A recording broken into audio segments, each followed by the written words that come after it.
Hey there, everybody. It's meteorologist Jamie Singleton. It is time for your daily weather map discussion. I promised you I'd be a little earlier tonight.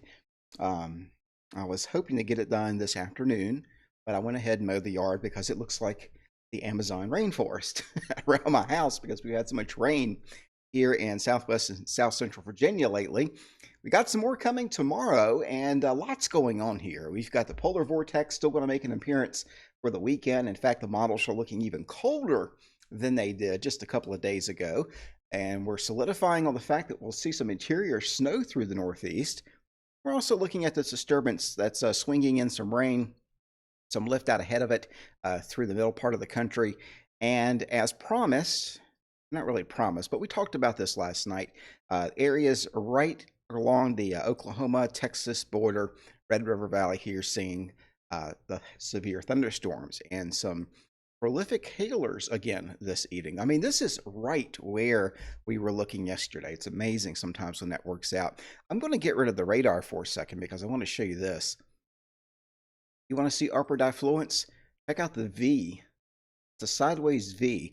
And what happens is you get an updraft that shoots up into the sky. The upper level winds hit that updraft. So it's like hitting a tree and having your upper winds go on both sides of it and splitting it. It's like hitting an axe or an axe hitting wood, except it's the reverse. And you've got some upper level wind going this way and some of it going this way. But the bottom line is that updraft is so intense. That's why you're seeing 3-inch hail down here across Childress, Texas, that it's forcing the air around it. That's pretty amazing to see. So Storm Prediction Center on that with a couple of warnings by the local weather service offices, forecast offices, and the severe thunderstorm watch that is in effect. Let's see, through 10 p.m. Central Time. Zooming back out again, we've got more of this rain coming in. That'll move into the east tomorrow. It's linking up with this front that's up here. And we still have some disturbances that are within this huge dome of cool air. It's actually more of a tunnel of cool air. The polar vortex is what it is. So at the surface, this is our front, our strong polar front. A report of a cold air funnel across the upstate of New York here. And then you've got lots of lightning going on with the occluded front. This is the storm system with its warm front here, focusing the storms in Texas along the dry line. These two are going to merge tonight and move east with the cold air following. And let's look at some of these temperatures out through here because we were looking at this yesterday. Still this afternoon, you got to keep in mind this is at 7:17 Eastern.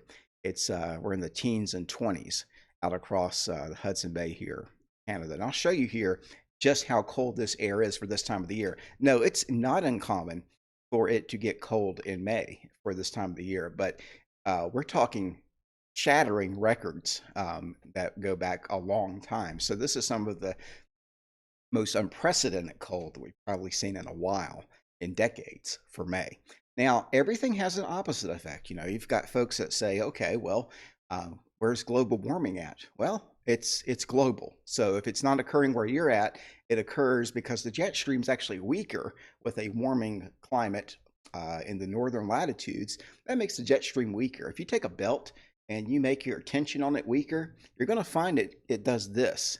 And where it does this, it dips. That's where the cold is with the jet stream. It's a very similar process. It's really simple in that regard. But you're also going to find a ridge in that belt as you decrease the tension. It'll buckle. So you can see that over the desert Southwest here in Southern California, you got temperatures up around 106 to 110.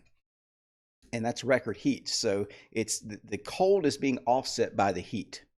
And whatever side of the issue you're on, the global temperatures is what everyone is going off of, that you may be hearing all the news about climate change. It's not as much warming as it is just change.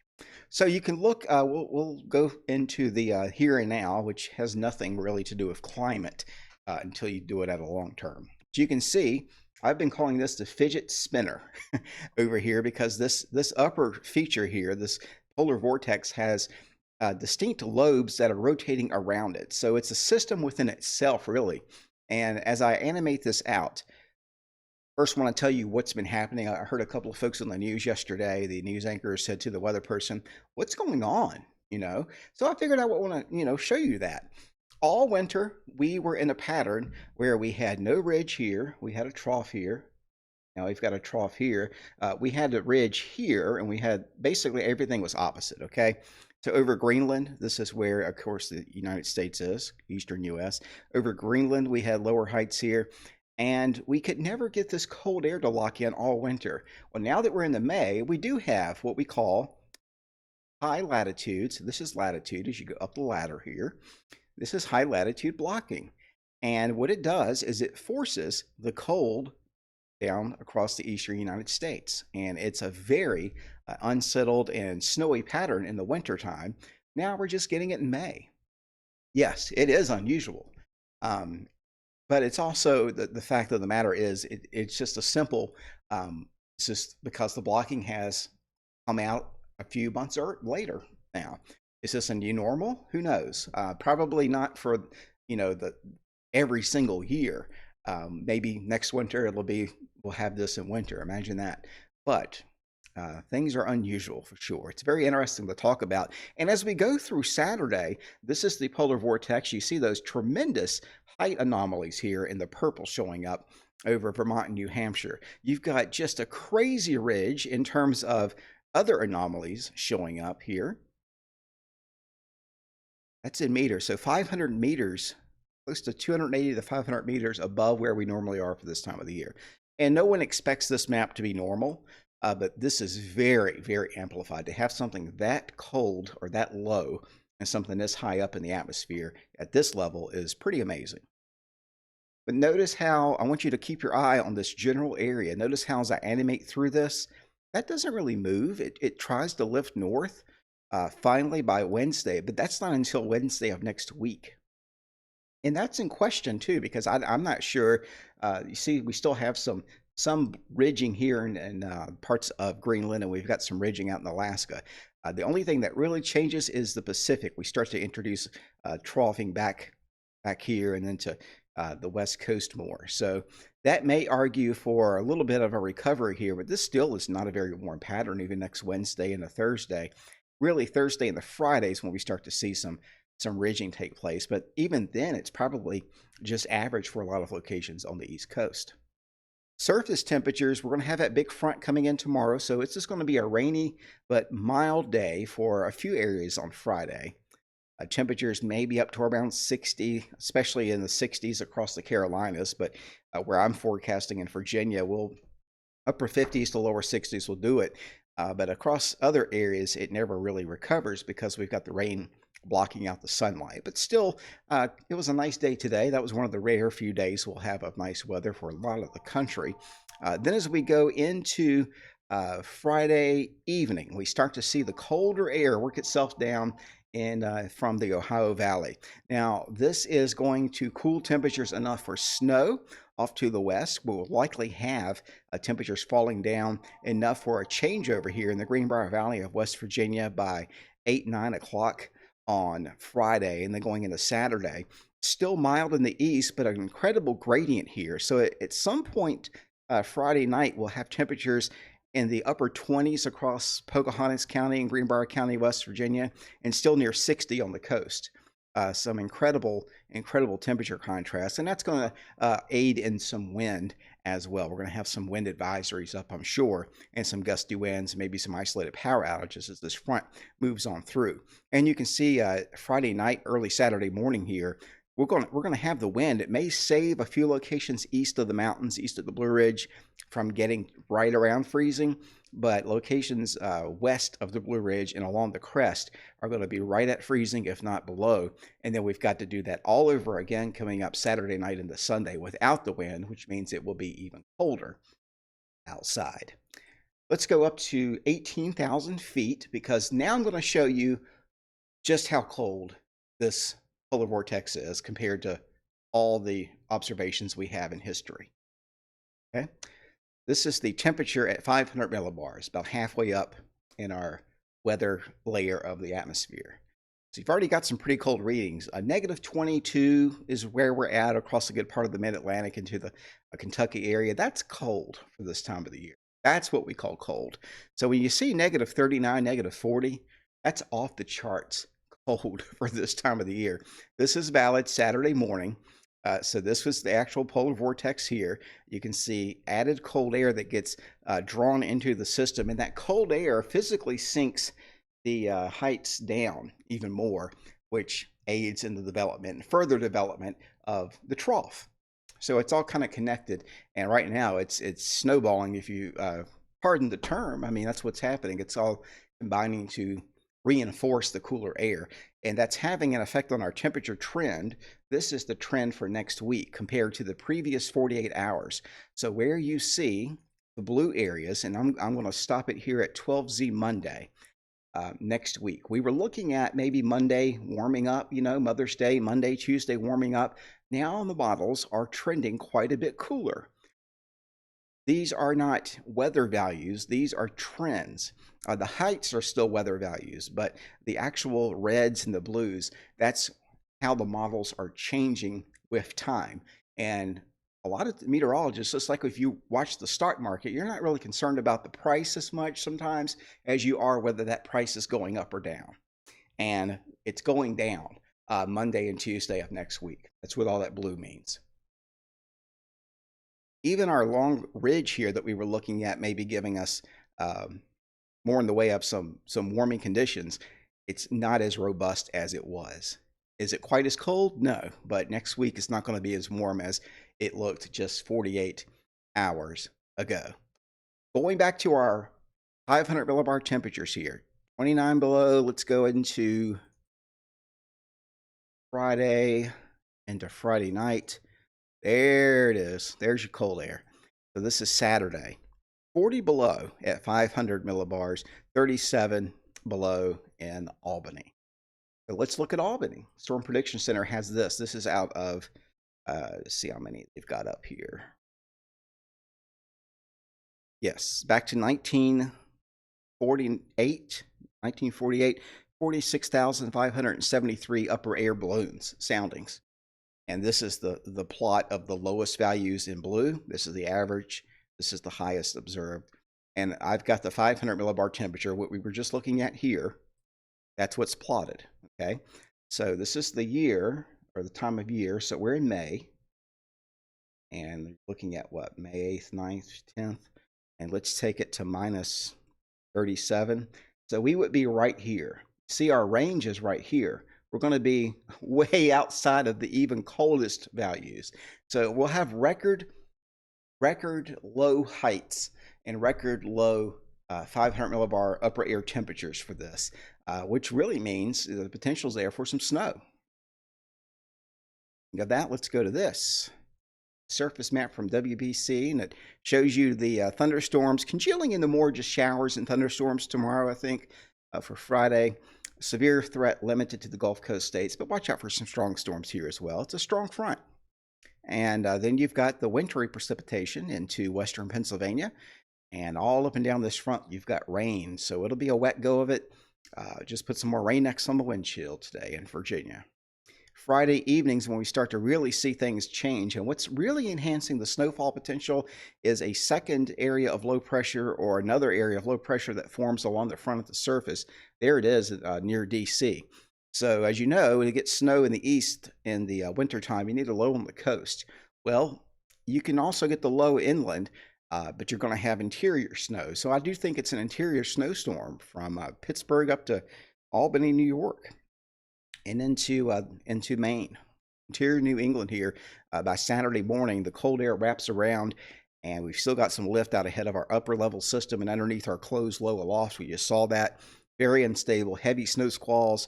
The threat for a few inches of snow here, certainly a possibility, and that extends all the way down through the mountains of West Virginia, western North Carolina, Friday night, early Saturday morning.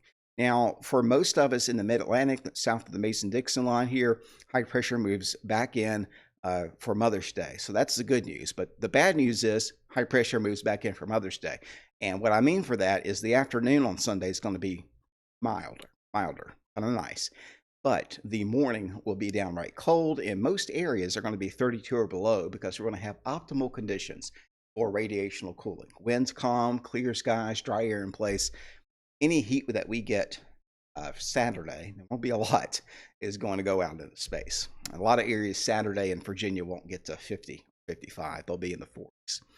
Sunday afternoon, we warm up a bit, only to be replaced by this second front, which again, now looks stronger. Remember this map? Okay, so that front now looks stronger, which means we could see a shower along it, some scattered showers along it, and once again, some snow behind it. Even though it's not showing up here yet, it will. Then for Tuesday and the Wednesday, finally, this is a fresh supply of cool air again, but on the backside of this air mass, there will be some warm air building here across the middle part of the country. And we'll see if we can't get that to move eastward. It's still being held back next Thursday, but it will be warming up because this air is going to modify. It is May after all, and there is a warm front moving through. But until this high can get off to the east, we're not really going to, we need a west wind at the surface, not really too much of a southerly wind. Although anything that's not northerly would be welcome because of the craziness of the pattern. The threat for accumulating snowfall on WPC's map for tomorrow, and this is for Saturday. This is tomorrow. This is Saturday. So really, Saturday it starts to get going here across New England. And I got that a little bit closer for you. This is their interactive page. It's pretty cool stuff. Most of what I show you is public, except for like the weather bell stuff. I'd like to share that too, though. So this is the probability for, these aren't actual amounts. These are probabilities for seeing accumulating snowfall at or above an inch. So it gives you an idea of where the accumulating snow is the most certain and where the chances would be. As we go through Friday night into Saturday, there it is. Took a second to load. Went away for me a second ago.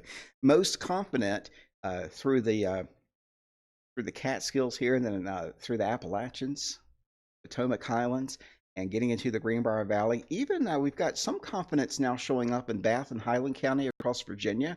We've got some confidence along and west of I-77. This is the Mountain Empire of Virginia. And we've got a little confidence here now. Not much, only 1 to 5%, but some confidence of seeing some flakes fall anyway, is what that's indicating, along the Tennessee-North Carolina border. Now, as we go into Saturday afternoon, that confidence increases for places like Albany, upstate New York here, right along the Appalachians, and now the confidence is going up through Maine. So this is a snowstorm. I think most areas inland are going to see snow from Rochester to Albany, Buffalo, even up to Maine here, and Vermont, New Hampshire, Western Mass, Connecticut. Yeah, snowfall. Maybe some flakes is in the big cities right along the coast, but I don't know if it'll actually stick there. So if you go to like 4 inches, you can see the values go down, way down. But if you go to like 1 or 2 inches here, you've got some data showing up there that supports this. And for some reason, this particular website is slowing my computer way down. So we'll just remove that tab and move on. I've got too many tabs open. All right.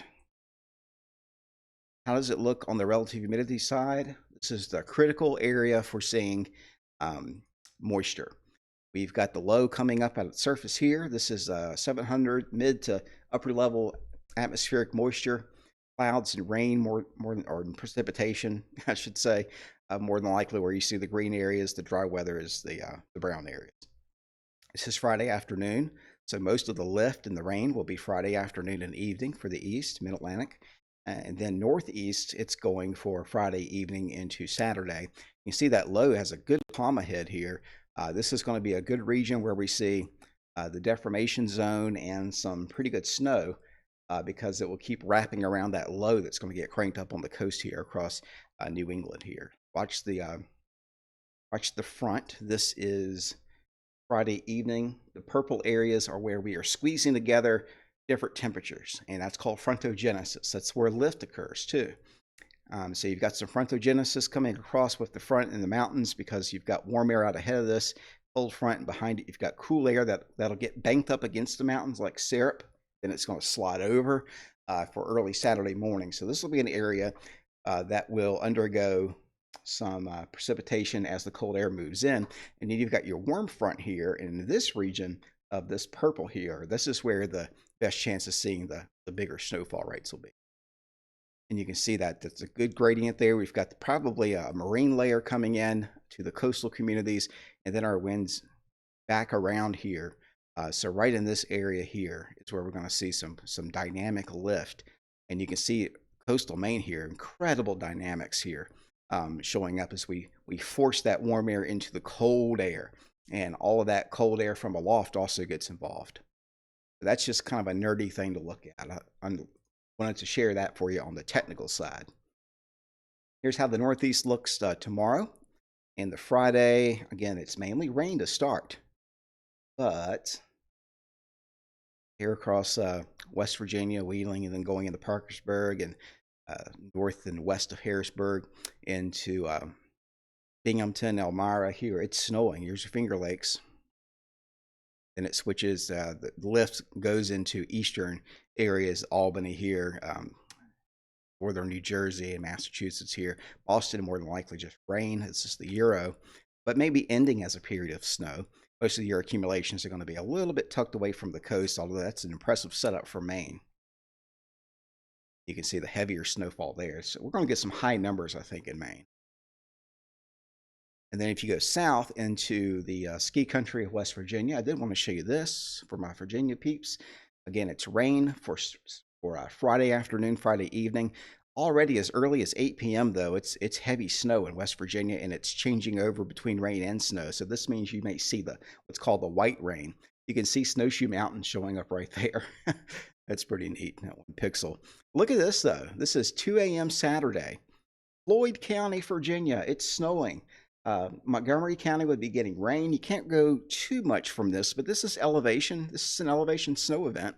And so if you get above 2,500 feet, 2,700 feet, it's going to be snowing for some time, for an hour or two at least, especially a lot longer in the Greenbrier Valley here in the darker areas of the blue.